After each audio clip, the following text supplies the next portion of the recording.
Nah, nigga. Steve-O. Yo, yo. Q, what up, man? What it do? What is up, Kev? Hey, man. I guess tonight is our weekly depression night. The Bears play the Minnesota Vikings in the Minnesota on Monday Night Football. We also got the Chicago Bulls taking on the Toronto Raptors in no, it's at the crib. I think it's at the crib. So we're gonna talk about both of those games and touch on all other Chicago teams right after the intro.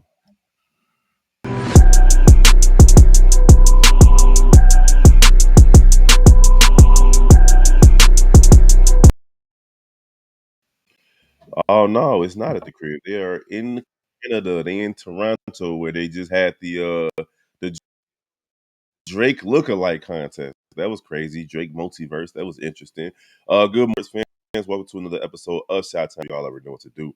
Hit that like button, hit that share button, comment, follow us wherever you like to receive your sports news on social media. It's your boy Big Kev with Q and Steve O Speaks in the building. Let's just get this out the way. Chicago Bears taking on the Minnesota Vikings tonight. Minnesota looking for their seventh straight win. Chicago Bears trying to avoid their eighth straight loss, and they are officially eliminated from playoff contention as of today. But basically, they've been eliminated since they was in London. All right, y'all, how we feeling about this game today?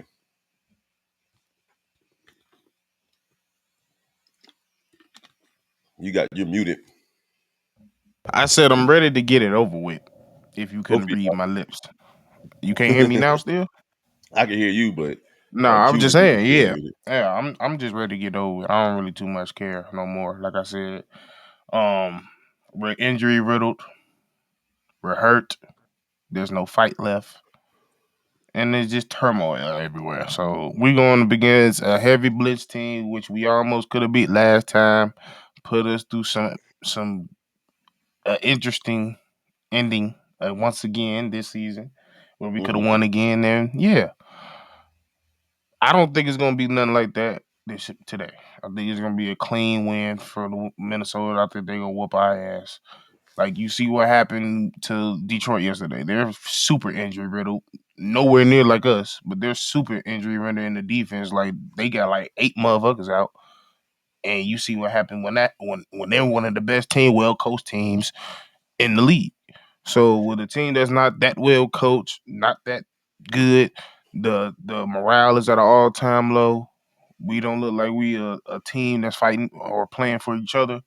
I just don't expect nothing good to come out of this. Now, can it be a team that comes in and be like, you know what, they just want to cause havoc and make everybody else end of the season difficult? I've seen teams do that, but they're just not the spirit this team is giving me right now. So that's why I'm at I don't really care and I'm just ready to get it over with. Yeah, yeah, Yeah, it's really just one of those teams that at this point, just let the season end. Let's start looking towards next year. Start figuring out what we're gonna do. But I'm not even excited to watch the Bears no more the rest of the season. It's just the only reason I'm watching, I'm probably just gonna do the Bulls game tonight. Honestly, I ain't gonna even front. I'll jump on the Bears after, but I'm gonna go on over to the Shot Bulls. I know Dub gonna be over on Chicago Bears Central calling the game live tonight, so I'm probably gonna call the Bulls game and save my and protect my peace up Uh, until I can't. all of the Bulls games is protecting your peace. It's better than watching the Bears. Like that's I'm just gonna be honest. It's better than watching the Bears. At least when I watch the Bulls, I get to see some development and seeing how Matis is gonna look, and like I'm more excited about the Bulls, like way more excited about the Bulls than I am about the Bears. So I have no qualms with saying that the Bears have taken every inch of interest away from me. Like I'm I mean, I understand, but like, I think my interest level with the Bulls, out of every franchise next to the White Sox, they're just at an all time low. Like, I don't expect shit from the Bulls. Like, it's not, it's not entertaining to watch. I'm tired of it, like, especially with them jacking 53s game. Like, I can't sit there and watch these motherfuckers just run up the court, miss layups, turn the ball over, shoot 50 shots. Like, at least I'm a football head, so I could just decipher what's going on the field. So maybe that's what it is for Nah, ain't me. no way I can. I watched that Detroit game that you mentioned yesterday, and it's again, we talked about this before. Watching other teams play football is like watching actual football versus watching the Bears, and it's just like it's so many things wrong with this team. They just don't play football the way football should be played, and I'm tired of seeing it. I'm not saying I'm not going to have the game on. It's either going to be on the TV or on my phone, whichever one I choose in terms of watching the Bulls game. But I have no confidence in this team, no faith in this organization, and it's to the point where protecting my peace is watching the Bulls. At least I can see somebody dunk or hit a step back or the other team take care of business or something. But I'm tired of watching the Bears, bro. I really am. In the capacity of how we do it here on this network, of putting all this energy into it and analysis and all of that. I just, I don't want to see stupid tonight, and we gonna definitely see it.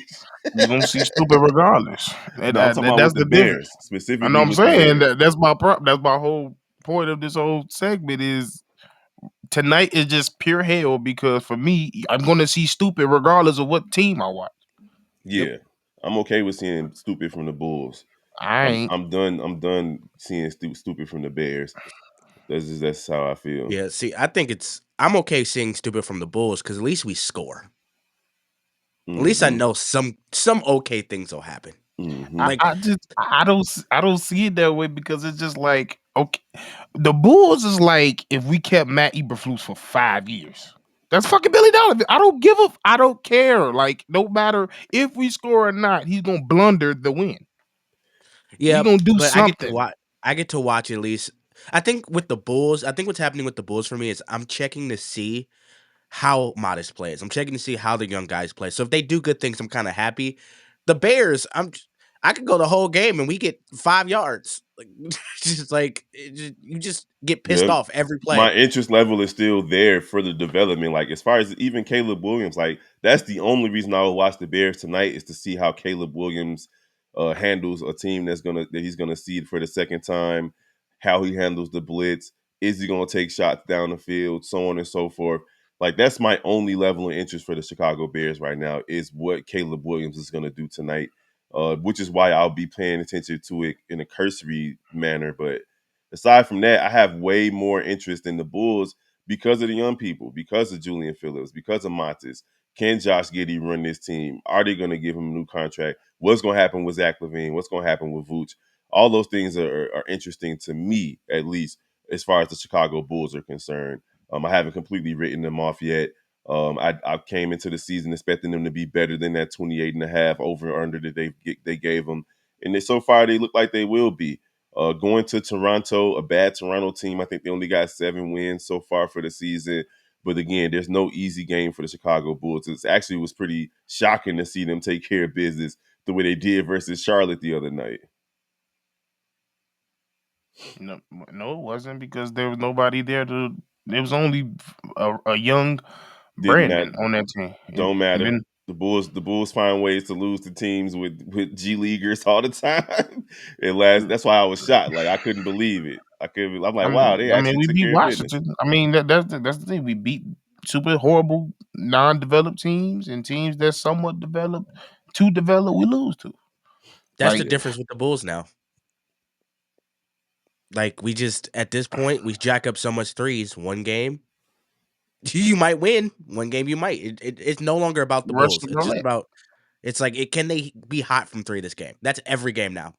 If they're hot from three, there's a chance we win. If they're not, we That's, lose. It's just that's boring. that's the NBA now.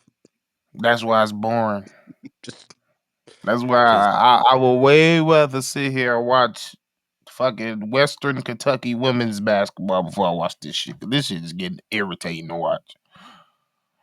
I just see the other day Anthony Edwards do a hezzy pull on Victor Wembanyama. What in your mind told you it's okay to pull up for three with a 7'4" motherfucker in your face? that's all they do.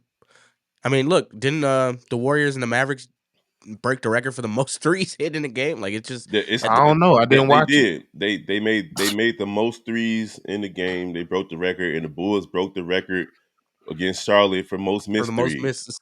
So it happened like back to back nights almost. So it's like, that's just the case in the NBA. But I've been saying this, and I saw Gilbert Arenas say it as well.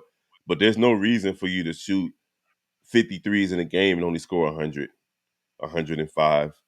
That's silly to me. Like, that's dumb. That's math is not that's not how statistics work. So all these analytics that are saying, oh, the three is the better shot than the two, yeah, but it's not. That's just how I feel. It just really isn't, because you got teams from the 80s that was putting up higher point totals than that, and they were only shooting 10, 11 threes a game. So, like, I just don't get it, man. And there are people who are on both sides of the fence with the NBA right now. Like, some people are like, oh, well, the evolution of the game requires you to, the big man can shoot the three. So yeah, just because you can shoot it doesn't mean that you have to. I don't think shooting 53s a game is necessary to make it in today's league. And God forbid Boston win another championship, because that's really, I mean, people are going to say it's Golden State's fault, but it's really Boston that set the trend for right now on what's happening, because old boy, the coach out there preaches shoot 50 plus threes a game. No, it was Golden State.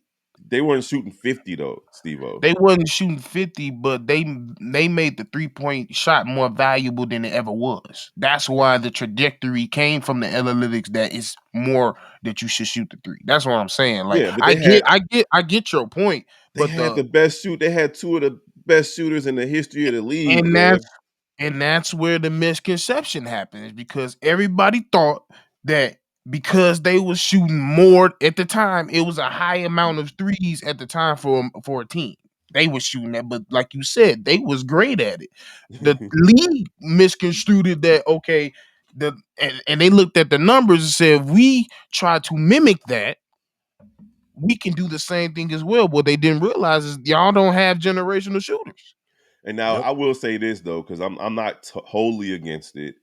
Uh, but I will say the evolution of the recognition of the corner three as well also help revolutionize 3-point shooting as well. Like, Yeah. anybody can shoot the corner three, from the big man to, from 1 through 5. Anybody can shoot the corner three, and that's changed how people run fast breaks, so on and so forth. But at the end of the day, you got to get back to some type of basics when it comes to basketball, because it's going to affect these kids. I go to the YMCA and I see these kids play basketball, bro, and all they want to do is shoot threes. Like, they don't run, they don't do rim runs anymore. They're not throwing oops. They're not trying to get the crazy layup package. They just want Yeah. to 2K their way through the into the NBA, and frankly, it's going to have to be a shift. There's going to have to be a shift, because if not, you're going to see 73 attempts, the 83 it, point the attempts. the league is just desperately waiting for a superstar, and we done made people superstars that was just guy that we looking for a Braun. We looking for the next Braun, the next Jordan. He ain't here yet. We ain't found them yet. And I think and that's another thing. Like, I know a lot of people are trying to make this big thing about the viewers is down. Like, this ain't the first time this happened in the league. It was down in the 70s, went back up in the 80s, dropped again. Then the 90s it jumped up again, dropped again in the mid 2000s. Then 2010s jumped up again, then dropped again. It does that. And it just happens to be with, do you have a real generational player? And Bron is on his way out, and we looking for Bron, Kobe, Jordan, Yeah, and he just ain't here yet. they wanted to be Victor. Anthony Edwards is also on the trajectory. Memphis is playing better, so maybe Ja can reclaim his spot as one of the best young players. And we can't ignore SGA. He's smooth with it. He like the Tim Duncan of guards. He's not out there catching Yeah, bodies, but he's doing his job. So I think the NBA is in good hands. The future is bright. And then what I like about this current NBA Cup, which wraps up tomorrow night, was defense, man. Like, these guys are out there scrapping. That Houston versus Golden State. When the last time you seen Golden State scored 90 points in a game? That was crazy. my Uh, thing is why you can't bring that mindset every night. well, they That's do what make the though. league Houston, not Houston, all, not every single night. This time they let up in times. Houston's one of the best defensive teams in the league. Oklahoma City is as well. Golden I State mean, is as both well. teams though. Yeah, both of them though. That's why it was like that. Houston and Golden State are two of the top 5 defenses in the league. So that's It's why just a the scoring is so mindset. low. That's what I'm saying. That's why I'm saying the mindset around the league needs to change. That it's teams that just don't that it's plenty of teams we can look at right now that just say I'm going to outscore you. I'm not even going to try to play defense. Well, Like you that's the have. Bulls, but league wide, if I'm not mistaken, let me look real quick. But it looks like scoring is down across the board in the I mean, it's the NBA. beginning of the season. Like it's going to be down. But it's not the beginning anymore. But I get what you're saying. It's We're the first already half. yeah, I might say we already passed the quarter mark. But even like last year, for example, the the Cleveland Cavaliers, I mean, the Boston Celtics was scoring more. Indiana was scoring way more than they scoring this year. Yeah, like scoring is down for across the league.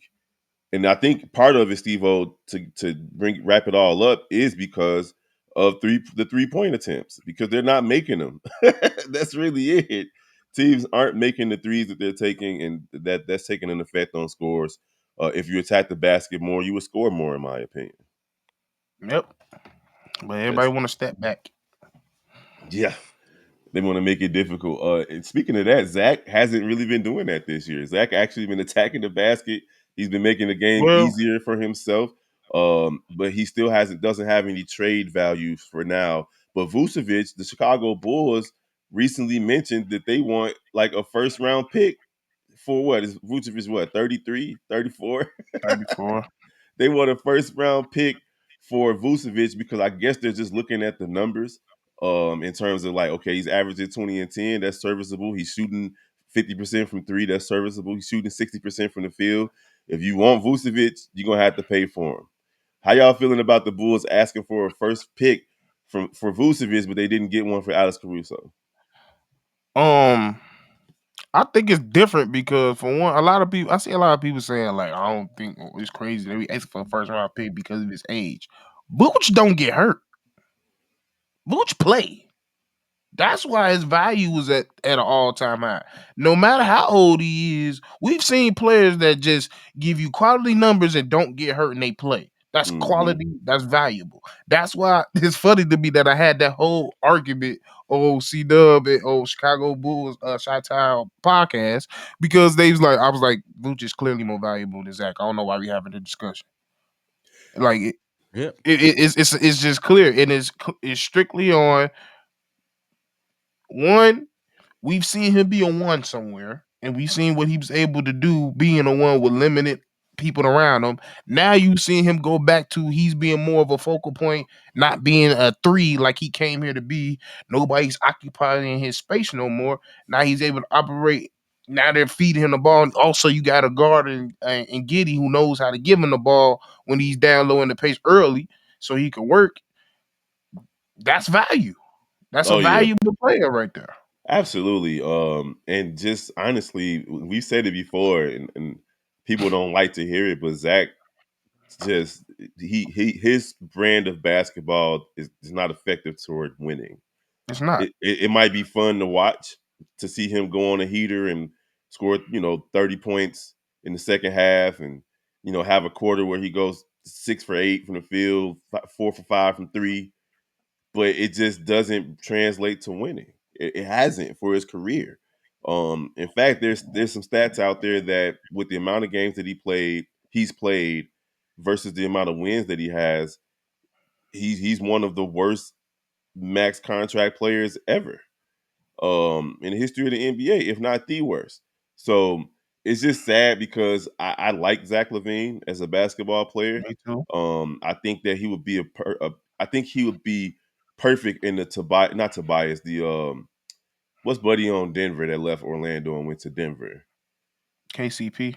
Nah, no, he was on Orlando. Gordon, Aaron Gordon. He would be perfect in the Aaron Gordon situation where he could go from a team that expected him to be a number one and go there and be the number three Okay. option and be the number three option, and that'll be winning basketball. Because when Aaron Gordon was on Orlando, they gave him that contract and expected him to be, the next Dundada. But then he gets to Denver, he's behind Jokic and Murray, and lo and behold, he fits in that type of system. That's the type of player that Zach needs to be. a number two slash number 3 type player on a team that knows how to coach him, because it's just not working with the Chicago Bulls. It's just not. Yeah, I mean, you see it with like, and I said he has to play that Klay Thompson role. You see it when you look at uh not Denver. I almost said Denver again. We look at the Mavs. Klay Thompson went to the Mavs. He's the third option. He's having fun. He just shoots when he needs to. Zach needs to understand he's not the star. And that's the issue is his contract is too much for a team to want to pay him to be a third. Hmm. So it's just hard to trade him. Vooch is though, Vooch's game is what you get. Like, and that's why he's so valuable. I mean, I don't think we'll get a first round pick for him, but I can't blame him for asking. The man has a game where we know he doesn't play defense. If you trade for him, you know he's not gonna play defense. But he playing defense this year more than before. Yeah, He but I mean, you he's don't averaging a expect him to steal play and a defense. block. I mean, I don't expect him to play it, but he's averaging one steal and one block at that position, Yeah, and he's playing the passing lane. He's getting a lot more deflections. He's standing He, straight he's up. he's always been a solid team defender. He's never been a Hmm. good one on one. yeah. Exactly. So if you put a solid team around him that can communicate and you got solid coaching, he could be a solid team defender, and that's what you need to win championships. You don't always need. Now it's gonna get rough and rugged now when you get down in the playoffs, and let's say he go up against goddamn Jokic and Joel Embiid, then you gonna have some problems. But to get there, he's not gonna affect you not getting there. And but here's the Exactly. thing though, because going up against Jokic and Embiid defensively is one thing, but he kind of shows up though offensively on the other end. Like they got to Yep. work too. Like it ain't like Jokic is a world beater defender either. If you getting 20 and 10 from Vooch in a playoff game to kind of try to offset the 30 and 15 that Embiid and Jokic is gonna give you, I'm pretty sure teams would be okay with that. So it's like, what team would want a Vooch though? Um, I don't know. Minnesota, maybe, because they don't have an offensive big man in Minnesota right now. In terms of like Rudy Gobert ain't gonna give you Golden nothing. State. Golden State definitely could benefit from having him. Um, yeah, so like you just looking at these teams, man, I don't know. I still think the championship gonna go through OKC though this year. I like what they doing. Hartenstein has imbued these guys with a certain level of ferocity that they didn't have. And it's going to be a fun NBA season. But yeah, the Bulls got a lot of work to do. But at the end of the day, I'd rather watch them than the Bears tonight. I'm just going to keep it a buck. You know what's All right, funny? as far Okay. Oh, I go was gonna ahead. say, okay, OKC is kind of the fun version of Memphis from a couple years ago. And Memphis on their ass right They got now. yeah, they got that same group energy, except they're having fun and they're not trying to be a bunch of thugs. Right, Like they're just the right. complete opposite of that team, which is probably why everybody likes them. They like the Disney Channel version of that Memphis Yeah, team. But yeah, so the rest of the Yeah. teams, Chicago, we all know that the Chicago White Sox traded Gary Crochet. They're trying to figure out what they're gonna do. I mean, wait, real quick. If you guys want to hear anything else about the Chicago Bears, head on over to Chicago Bears Central, where Hayes, Bobby C. Dub, Steven, and myself hold it down. And then you got Chicago Bulls Central, where Hayes is definitely holding it down. NBA Central, where the whole gang holds it down. Chicago White Sox Central, the Chicago White Sox uh, made their trade. They're trying to get Roki Sasaku, I can't say his name right now, Sakasi, the young man in China who's raw at pitching, the next phenom supposedly. We'll see if they can pull that off. You said the White Chicago, Sox or the Cubs? no, they both are. The White Sox have put Oh, together a package for him. The Cubs put together a presentation for him. And frankly, from what I'm hearing, he's leaning more toward the White Sox because of he doesn't want to come into a pressure packed situation. His agent kind of wants to ease him into the major leagues and not have him be on a playoff team to start. I don't know. He's only 23, so we'll see how that goes. The Cubs, Cody Bellinger's, it could be traded to the Yankees this week. We'll see what happens with that. But of course, follow Chicago White Sox Central or Chicago Cubs Central. I'm not sure if there's anything on the Chicago Sky, Steve O. Nothing's really going on, no movement. WNBA offseason is like a year. It feels like it feel like it's a year long. But all right, man. Anything else for the gang before we get up out of here? it's gonna be a long night, so pray. drink Get water. yourself a nice get a nice drink for the night. What if the Bears go out and shot the world, man? We're gonna see. It'll be good to get. And I'm It'll getting be their interesting to ass have that up. feeling of winning. We ain't with the Bears haven't won in states in 3 months. It's crazy. That's crazy. All right, y'all. We're gonna holler at y'all next time. Peace.